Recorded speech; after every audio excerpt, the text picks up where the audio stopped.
que ouvimos sua voz a nos consolar.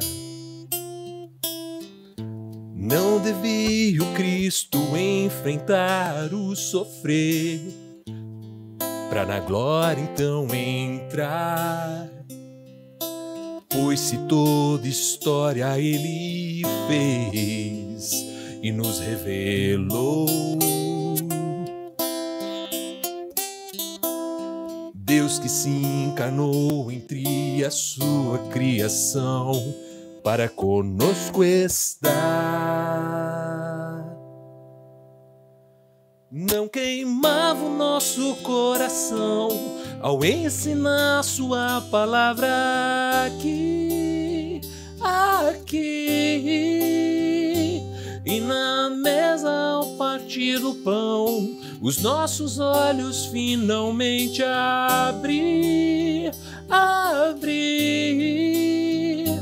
É o Mestre que ressuscitou, voltou para estar entre nós.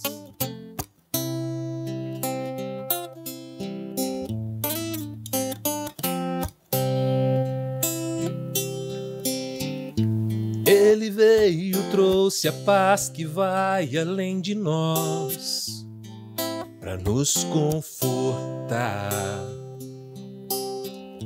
Nas suas mãos e nos seus pés a marca da missão, para as nações proclamar. É nele que o mundo redescobre então seu novo fim. Nos enviou e o seu Espírito desceu, conosco ele está. Não queimava o nosso coração ao ensinar sua palavra aqui. E na mesa ao partir do pão, os nossos olhos finalmente abrir. Não queimava o nosso coração ao ensinar sua palavra aqui. E na mesa ao partir do pão, os nossos olhos finalmente abrir. É o Mestre que ressuscitou, voltou para estar entre nós.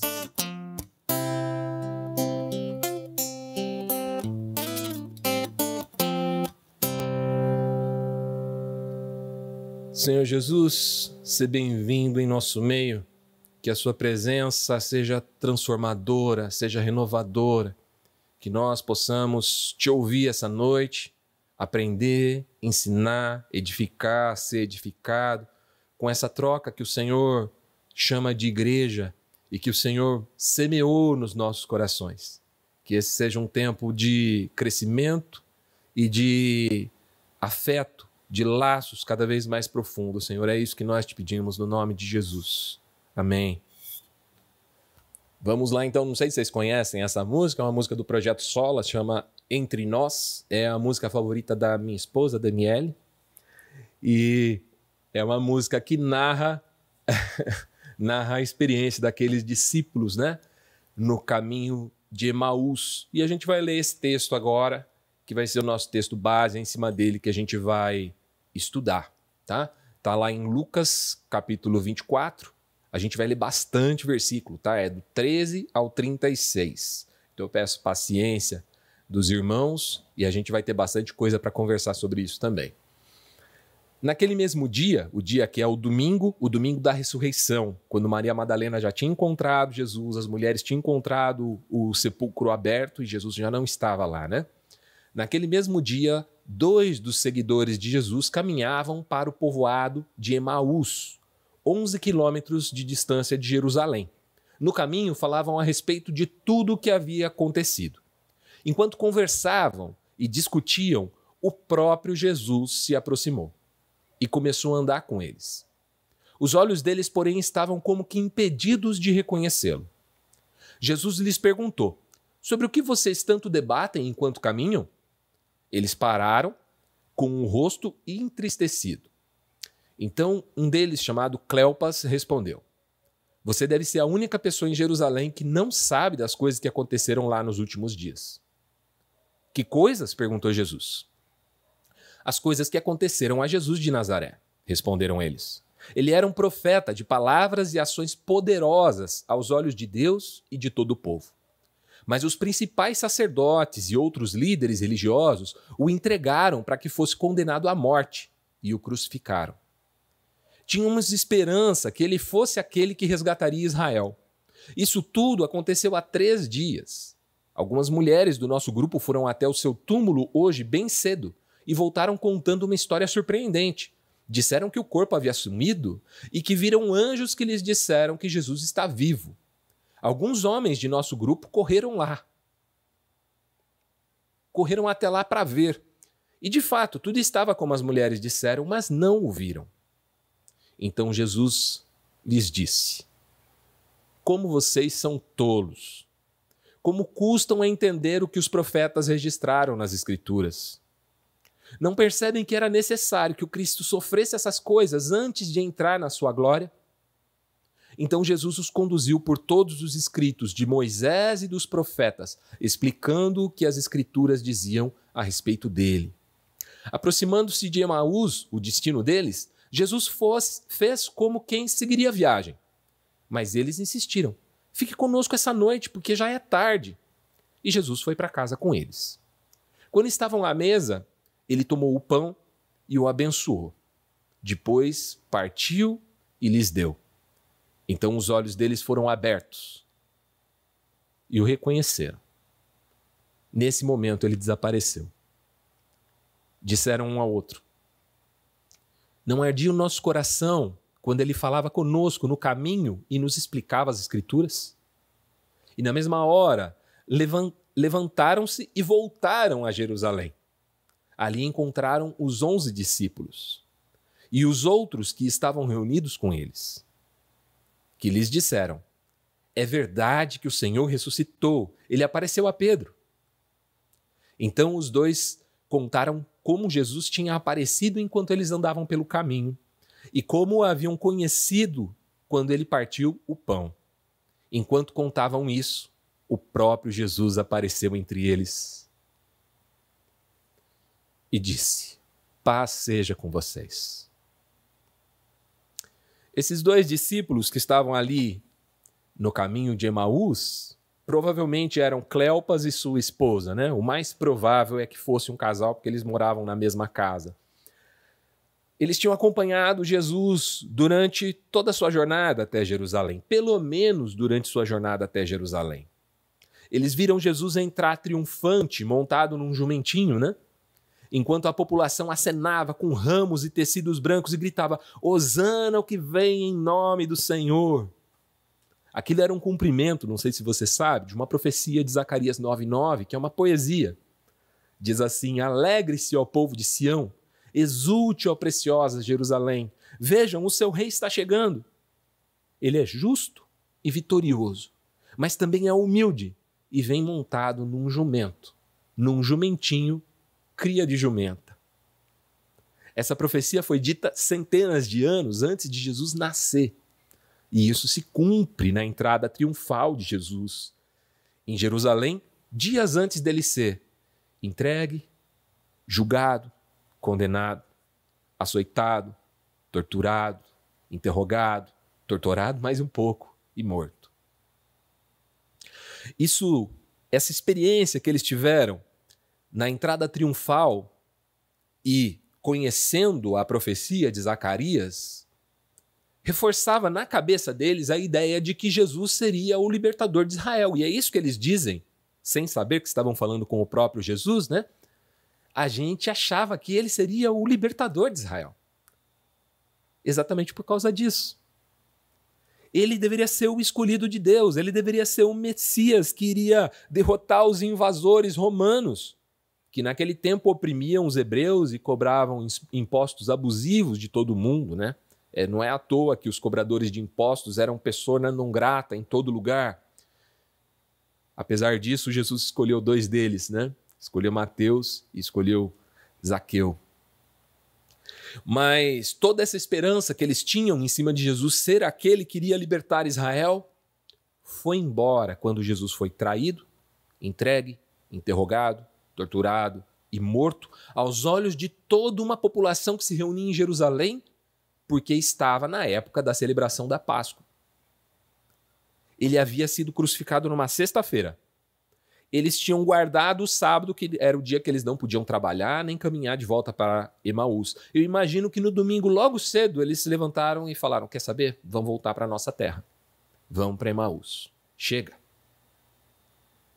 Você consegue imaginar um caminho mais triste do que esse?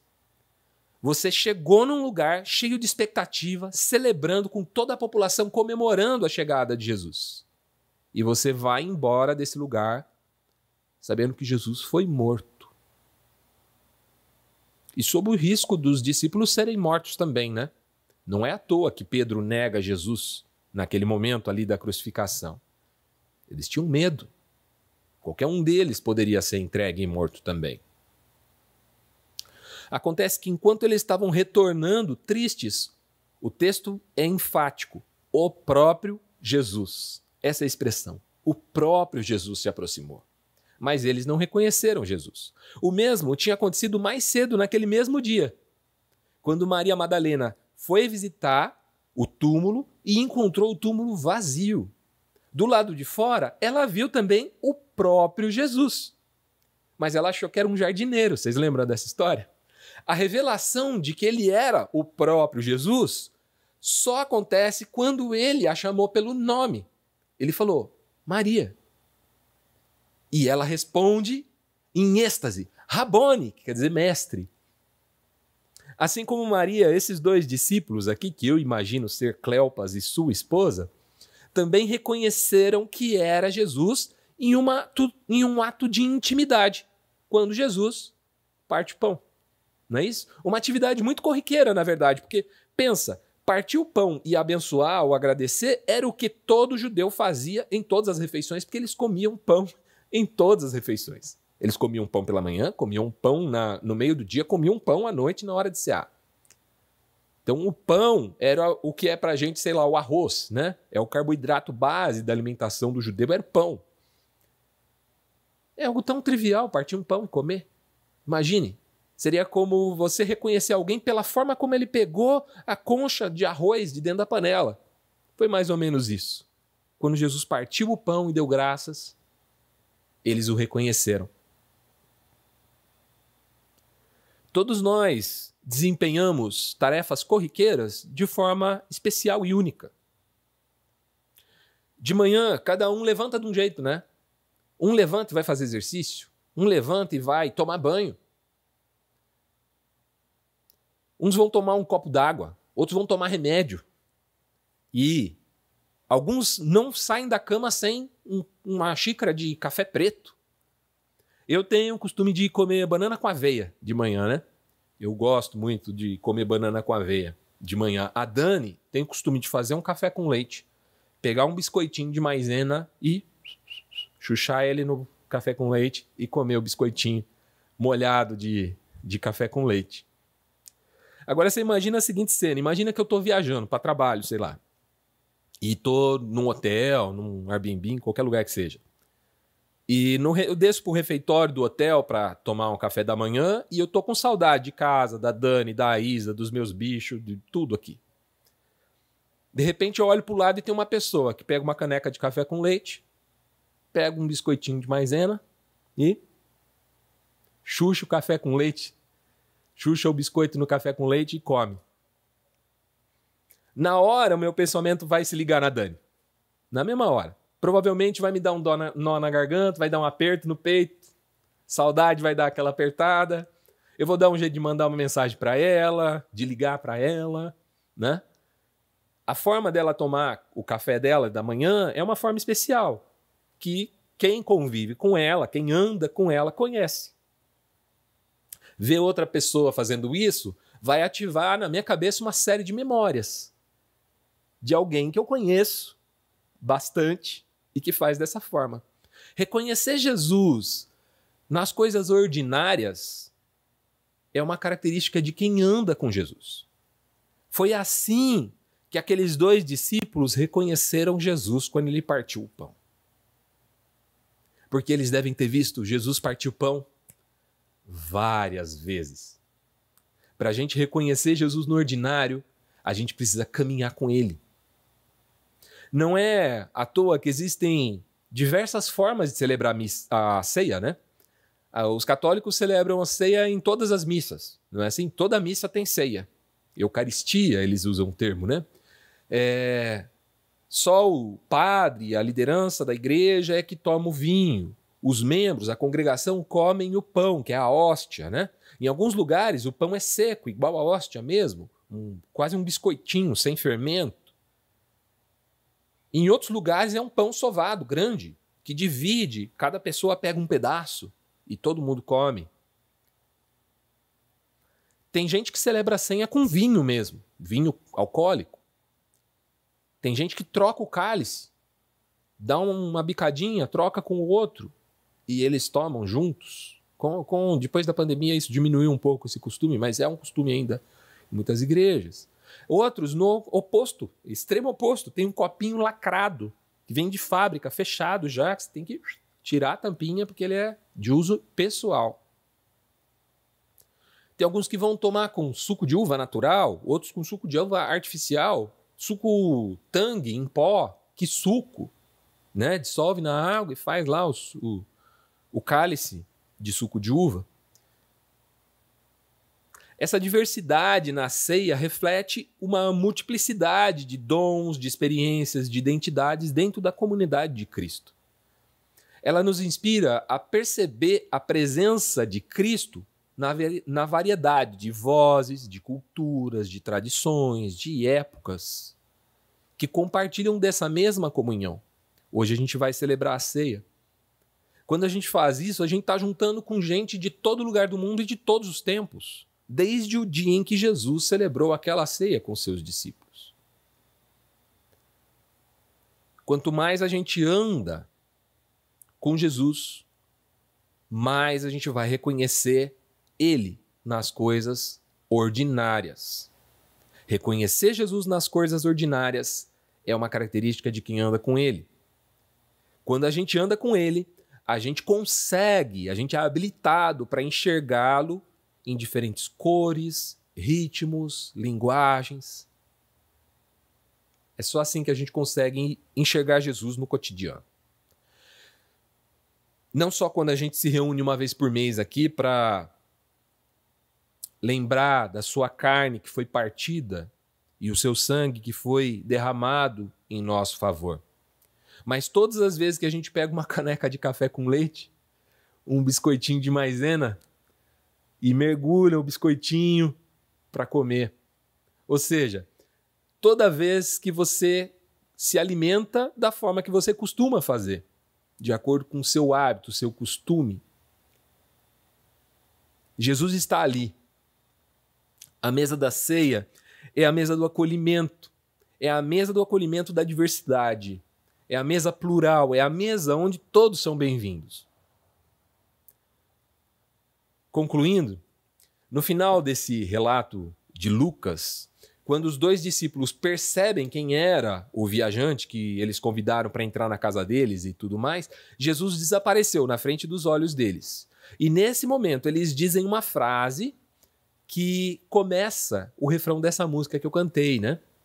Não ardia o nosso coração quando ele falava conosco no caminho e nos explicava as Escrituras? Eles então desistem de seguir, né? De permanecer na sua vida comum em Emaús e escolhem voltar para Jerusalém, contar para os outros discípulos. Isso é muito interessante, porque o texto diz que já era tarde para Jesus continuar andando. Mas quando eles perceberam quem era, eles não estão nem aí que está tarde, eles voltam correndo para Jerusalém. 11 quilômetros. E vamos lá, Eles estavam caminhando mesmo, não tinha animal, nesse contexto aqui não tinha, o texto não fala nada de animal, de carroça, nada. Estavam caminhando. Voltam correndo os 11 quilômetros e vão contar para os outros discípulos o que tinha acontecido. Acontece que, enquanto eles estavam contando a experiência maravilhosa que eles tinham tido com Jesus, o próprio Jesus aparece outra vez e diz: paz seja com vocês. Depois disso, Jesus se alimenta com eles. Pergunta se eles têm comida. Ele se alimenta na frente de todos eles.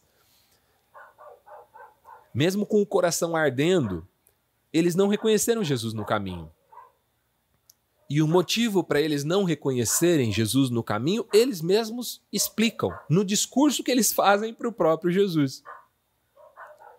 Na expectativa deles, o libertador, o Messias, o escolhido, seria aquele que aniquilaria os inimigos de Israel. Fossem esses inimigos os romanos, os babilônios, os filisteus, os egípcios, os amonitas. Esse ano a gente estudou Esther, né? Os amalequitas, né? Que eram aquele povo que queria acabar com Israel ali na história de Esther. Acontece que Jesus é um Messias que, ao invés de se exaltar como um rei, ele escolhe servir como um escravo. Ao invés de matar, ele escolhe morrer. Que Messias nós estamos esperando? Nós estamos esperando um Messias justiceiro que vai nos colocar num lugar de honra, por cima da carne seca, como dizem, né? Ou a gente está esperando o servo sofredor lá de Isaías 53? Que Jesus nós estamos anunciando, pregando? Aquele que extermina os inimigos ou aquele que convida os inimigos para a festa, como ali no Salmo 23? Preparas uma mesa perante mim na presença dos meus inimigos. Tem um risco muito grande da igreja se decepcionar com Jesus, manso e humilde, sem se dar conta que o único motivo da gente não ser consumido é porque as misericórdias do Senhor se renovam todos os dias. Se ele não fosse manso e humilde, não teria lugar nessa mesa para nenhum de nós. Se ele não fosse gracioso, não haveria lugar nessa mesa para nenhum de nós. Que esse ano a gente caminhe com Jesus, o suficiente para conseguir reconhecê-lo nas coisas ordinárias. É isso que eu queria compartilhar com vocês. E eu quero fazer, como de costume, uma provocação. E eu vou dar um tempo para vocês pensarem no que falar sobre isso, citando um texto. A gente estava falando do Coletivo Candeeiro. A pergunta, primeiro eu vou fazer, tá? Guarda aí a pergunta. A pergunta é a seguinte: Deus se revela em pessoas ou a pessoas improváveis. Ele tem filho de tudo que é jeito. Algumas vezes, inclusive, ele fala conosco através de pessoas que a gente não espera. Você já teve alguma experiência assim? Gostaria de compartilhar com a gente? Essa é a pergunta, tá? Repetindo. Deus se revela a pessoas e através de pessoas improváveis. Ele tem filhos de todo jeito. Algumas vezes, ele fala conosco através de pessoas que a gente não espera. Você já se surpreendeu alguma vez com isso? Conte pra gente. Enquanto você pensa nisso, eu vou ler um trechinho aqui de uma música do Coletivo Candeeiro que se chama Velório da Solidão, do Julinho. Esse texto, né, esse trecho é do Julinho Tialica. Ele diz assim: na mesa tem tudo. Tem branco e tem preto. Tem homem, mulher e quem tem outro jeito. Quem fica no meio, esquerda e direita, quem reza, quem ora, quem cala e quem treta. A mesa foi feita para quem não é. Na mesa, quem puxa o coco é a fé. E quem manda é ele. A mesa é sem fome. E quem for achar ruim, que converse com o homem. E continuando a prosa passada, eu estava pensando aqui numa parada. Se a mesa está cheia de pão e de graça, por que não abrir para o povo da praça? Se a solidão já está enterrada, por que eles choram sozinhos na calçada? A mesa é para homem, menino e mulher, para aquele que ainda não sabe o que é, para os irmãozinhos direito e canhoto, para aqueles que um dia verei o meu rosto. Se a mesa me cabe, então cabe você. E cabe aquele que ninguém quer ver. De braços abertos, vem cá receber quem o dono da festa acabou de trazer. podemos levantar a mão ou abrir o microfone. Fica à vontade aí, quem tiver algo a compartilhar. Olha só, eu queria primeiro te agradecer, porque se você chegou até aqui, é porque você assistiu essa pregação inteira. Uma vez que você chegou até aqui, você deve ter percebido que no final da mensagem eu dou um espaço para todo mundo interagir e participar. E se você está vendo esse vídeo no YouTube, você também pode interagir e participar aqui embaixo nos comentários, dando a sua contribuição. Se você gostaria de participar ao vivo com a gente, agora está mais fácil do que nunca. Você só acessa igrejapresente.com/encontro. A gente está sempre ali, aos sábados, às 20 horas. É só chegar, participar, edificar e ser edificado com a gente. Clicando neste botão aqui, você segue o nosso canal e clicando neste botão aqui, você tem acesso a todas as nossas reuniões da Igreja Presente. Seja muito bem-vindo e aproveite. Abraço, tchau, tchau.